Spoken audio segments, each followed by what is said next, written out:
Vocês já estão providenciando estatuto, regimento, tudo isso? Sim. Sim? Já está pronto? Ok. Eu só fiz essa pergunta porque, de repente, vai fazer uma casa, vai comprar um carro, aí vão dizer, "Eita, os irmãos estão enriquecendo aí o Cleiton. Pai, ele está rico. Já comprou, já. Ainda nem organizou a igreja. Ih, rapaz. Já comprou o carro. Já pensou? Eu, depois de 30 anos, estou fazendo uma casa,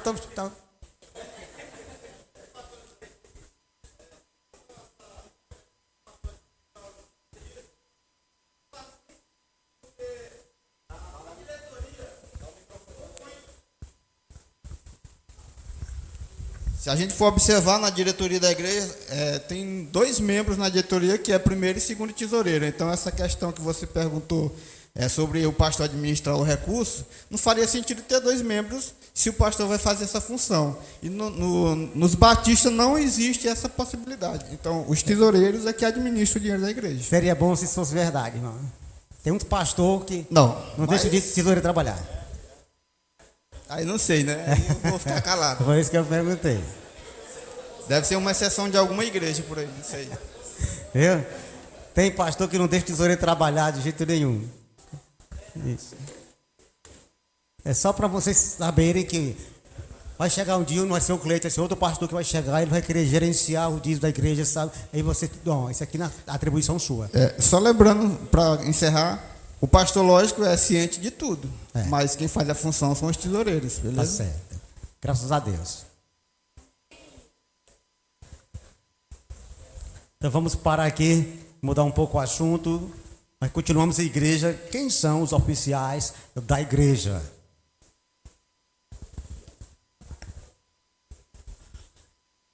Pastor e o diácono. Pastor e diácono. Não sabe realmente qual as atribuições do diácono? O diácono é alguém que é servo e que seja útil para aconselhamento e ações sociais. Ok. Apoia o trabalho do pastor, ajuda? Sim. Ou persegue o pastor? Não, apoia. Porque muitos pastores não querem diácono, então é o adversário do pastor.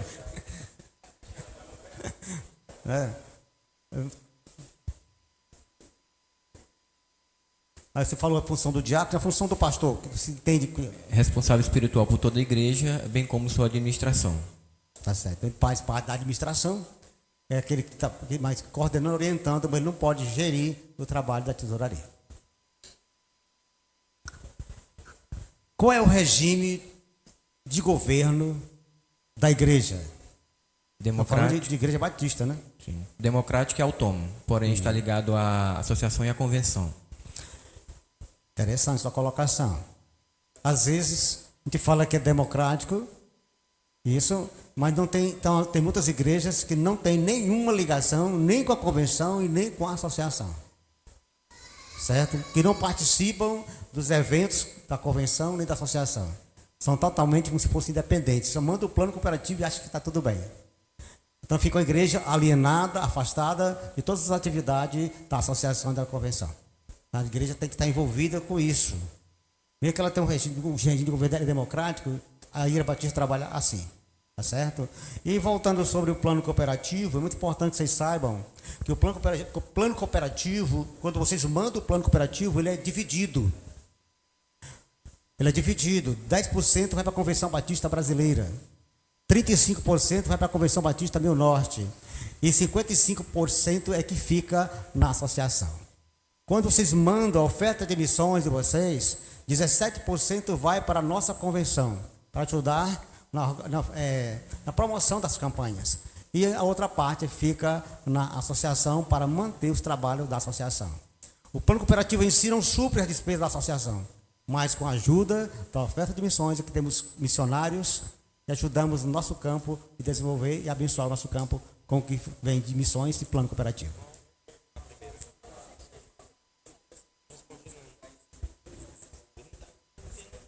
Isso, os missionários do campo estão recebendo, nós temos missionários recebendo salários que vêm do plano cooperativo, que vocês estão abençoando, certo? Obreiros, pastores, alguns estão construindo, ajudando a nossa convenção através do plano cooperativo. certo? Teu obreiro depende do salário dele, depende da contribuição de vocês. Quando você não manda, a gente tem dificuldade para suprir a necessidade que tem com esses obreiros, tá certo? Oi.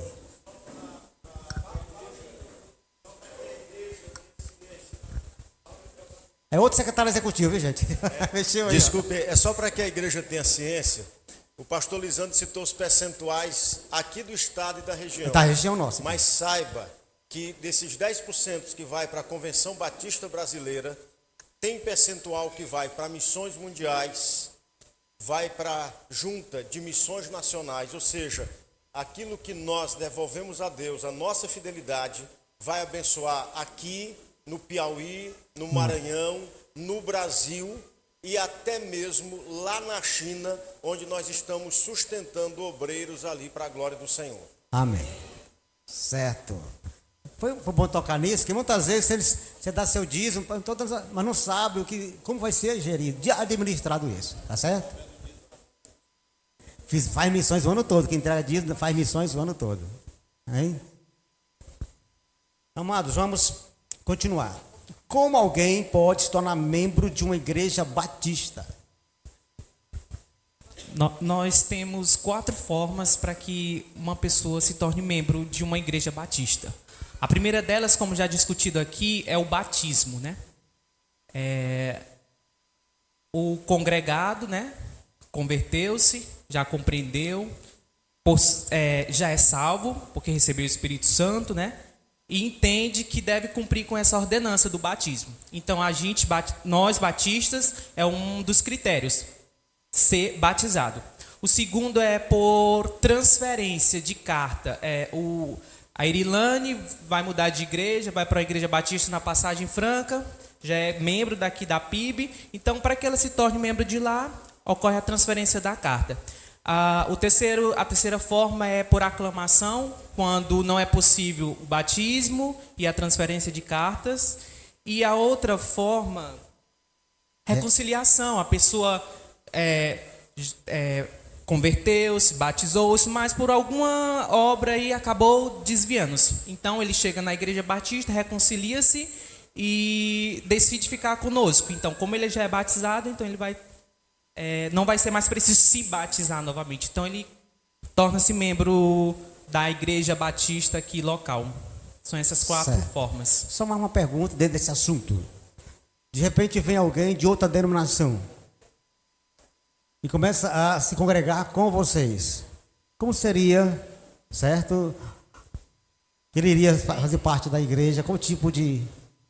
Por aclamação. Uhum. Se ele já for batizado. Lógico. É o quê? Não, tô querendo a resposta. Não, eu estou falando de outra denominação pentecostal. Vem para cá. E aí, como ele seria recebido? Aclamação? É por aclamação. Aclamação. Por aclamação. Se tiver de acordo com aquilo que é uma igreja evangélica, né? Uhum. Então é por aclamação. Tem algum período assim de adaptação, de orientação para essa pessoa que vem de fora?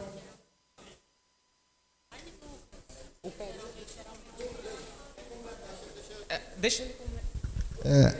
Dentro desse processo é interessante ressaltar que essa pessoa que vem de uma outra denominação, ela precisa passar por um tempo, às vezes de 6 meses a 1 ano, não sei exatamente, e ele vai aprender algumas coisas sobre doutrina batista, e aí no final de tudo isso, eu acredito que o pastor conversa com ele e pergunta se realmente é isso que ele quer se tornar membro.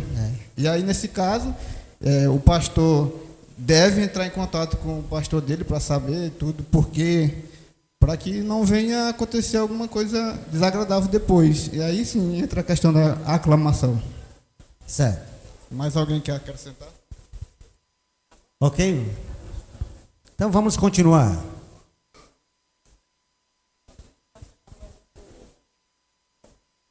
Gostaria que os irmãos me relatassem para mim algumas formas de disciplina na igreja.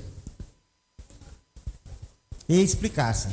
Nós usamos o padrão bíblico, baseado no livro de Mateus, capítulo 18, versículo 15, que diz o seguinte: Ora, se teu irmão pecar contra ti, vai, Repreende-o entre ti e ele só. Pela boca de duas ou três testemunhas, toda palavra seja confirmada. E se não escutar, dize à igreja, se também não escutar a igreja, considera como gentil publicano. Então, primeiro tem-se uma conversa particular com o irmão. Se ele não mudar de atitude, chama-se as testemunhas, algumas pessoas para estarem conversando, se não leva para a igreja e depois, se não houver nenhum tipo de arrependimento, então ele vai ser isso. Certo. Esse é o primeiro princípio, né? Existem outras formas de disciplina?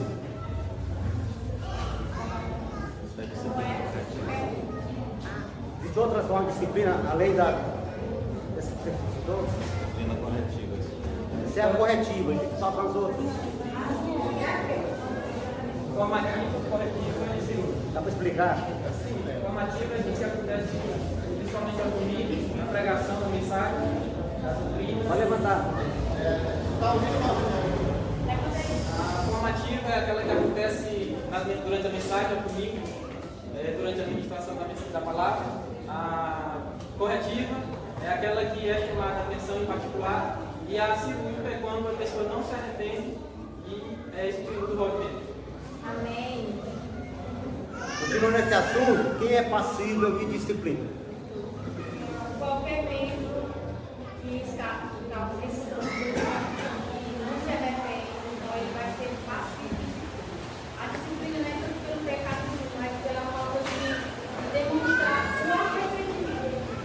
Então, qualquer pessoa da igreja ele é passivo. Nós sabemos que a Igreja Batista ela é autônoma, né? Como ela se relaciona entre si com as outras igrejas?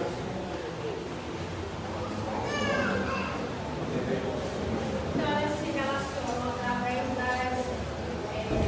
das associações estaduais. A nossa associação é a Lunacem, que tem como secretário executivo o pastor. Tem também a nossa convenção, que é a Beata Verinosa, tem como exemplo o pastor Paulo. Também tem o presidente, que é o pastor Aguilar. Então, nós nos reunimos através dessas associações estaduais, todas reunidas na Convenção Batista Brasileira. Com relação às co-irmãs mais próximas? Com relação às igrejas co-irmãs bem próximas, além de, através da associação, das convenções, há outro tipo de relacionamento? Trabalho, parceria? Só que foi das ações sociais locais, Isso, parcerias. tem parcerias entre si, e assim realizam os trabalhos juntos. Tudo isso aqui tem também essa questão da associação de ideia, devolve, o dízimo que é o plano cooperativo, também é uma responsabilidade que a gente tem que fazer aqui para a nossa associação.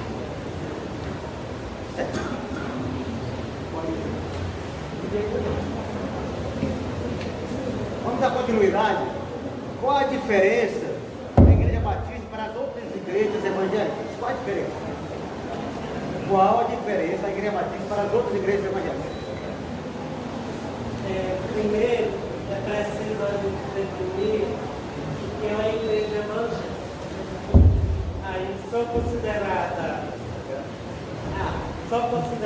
igrejas evangélicas todas aquelas que acreditam na Bíblia e que acreditam na salvação por meio de Jesus Cristo e que elas entre si não desenvolvam nenhuma prática de condenar as outras denominações, considerando-se como a única melhor. Essa que faz a diferença dos batistas. Ela é bíblica, né? Bíblica, pastor. Sim.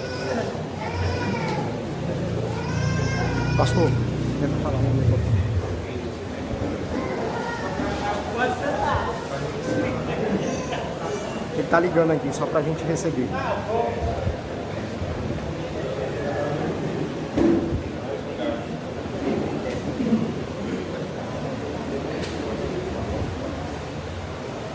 Vamos continuar, gostaria de todo dia silêncio, ficar saindo. poder ouvir? Quais são os termos, em termos gerais, os princípios fundamentais da doutrina batista? Quais são, em termos gerais, os princípios fundamentais da doutrina batista? A aceitação da Bíblia como Oi. a única verdade, como única a determinar como será a nossa fé e a nossa crença. O conceito de igreja como sendo uma comunidade local, democrática, autônoma, formado por pessoas regeneradas e biblicamente batizadas.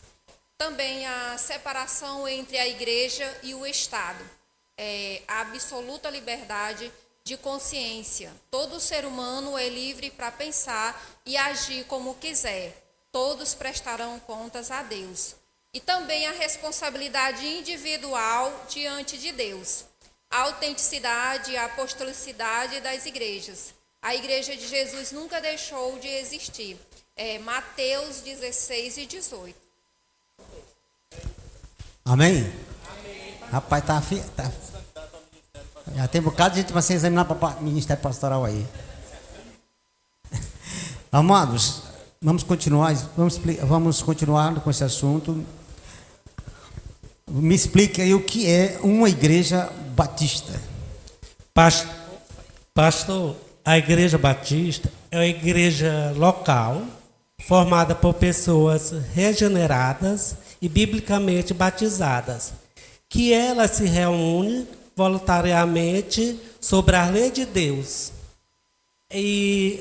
Sobre a lei de Deus, sobre a lei de Cristo, e ao mesmo tempo elas buscam entender o reino de Deus, não só para si, mas para a vida de outras pessoas. Isso que faz a diferença dos batistas. Mais alguma pergunta? Vai mais. Tem mais. Não aceita a provocação não, pelo amor de Deus. Eu vou aumentar o nível das perguntas aí, então.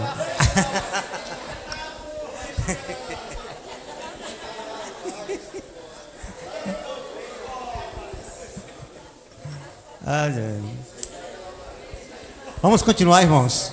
Tá bem descontraído, tá bom? Estão tranquilos?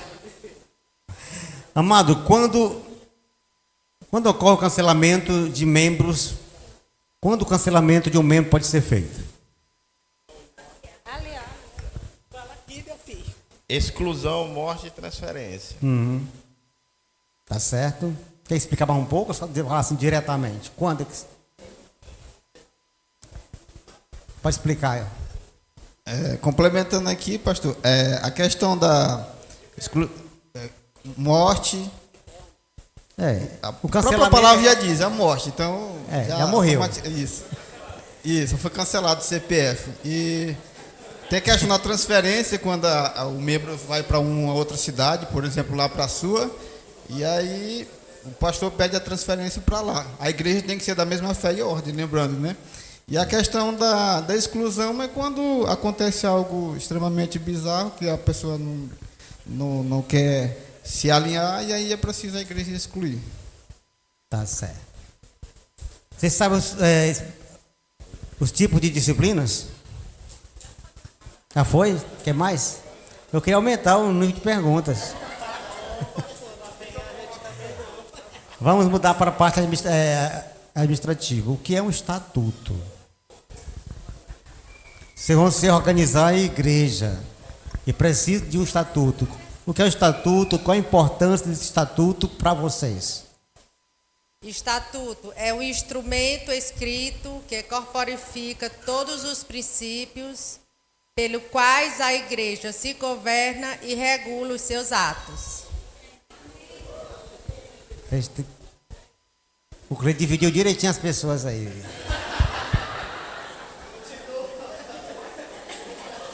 Ele faz só apontar, é aquele, claro. Sim. Continuando, e o regimento interno?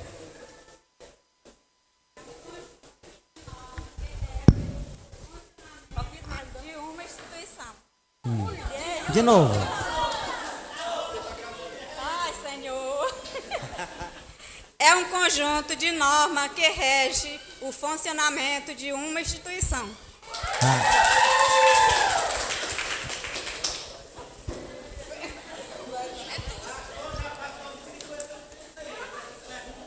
Eu vou já passar para os meninos aqui. Eu vou fazer só mais algumas perguntas aqui.